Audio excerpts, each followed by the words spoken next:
Hey there, Saints. Pastor Dave here with another weekly devotional for you. It's the second week of Lent. We continue our Lenten journey, and last week we started with the journey of Abraham, the call story of Abraham.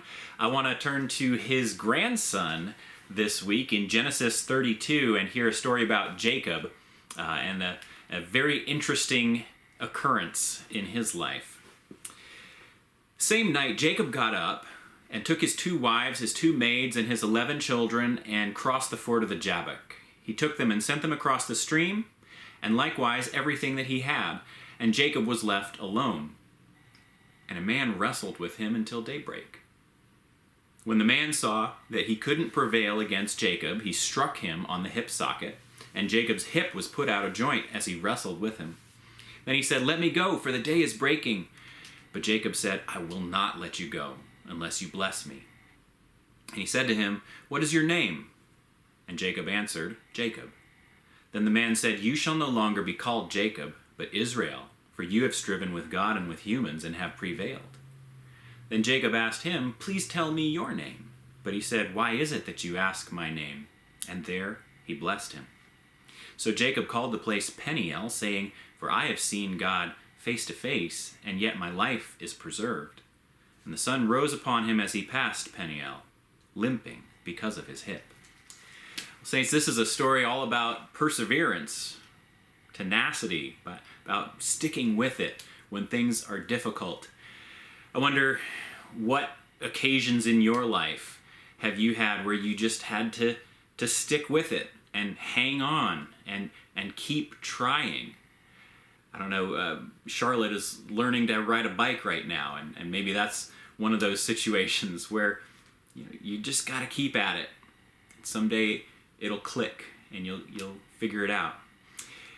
In many of our challenges, where we strive and where we pour our energy into something, we might come to a point where we feel like we're not making progress, and we just can't keep going. We can't keep wasting all this time and energy, and we might just choose to give up. We might say, I can't do it anymore. I don't think this is getting me anywhere. And so we quit. In Jacob's story, he wrestles with this stranger, and both of them realize that they're not going to prevail. They're not going to beat the other one.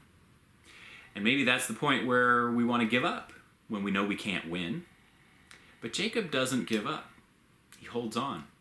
Even when the stranger socks him and injures him, he doesn't give up. He holds on. And finally, that stranger comes to the point of realizing that Jacob will never give up, will never let go. And in order to get away, he's going to have to give in and do what Jacob's asking. Bless him. This stranger, Jacob seems to understand him as God, or a representative of God, blesses him and changes his name, changes his identity, changes the course of his life. All because Jacob wouldn't give up. He wouldn't let go. Even though he couldn't win, he wouldn't quit. And that was enough. Saints, maybe that's where we are in our journey with God.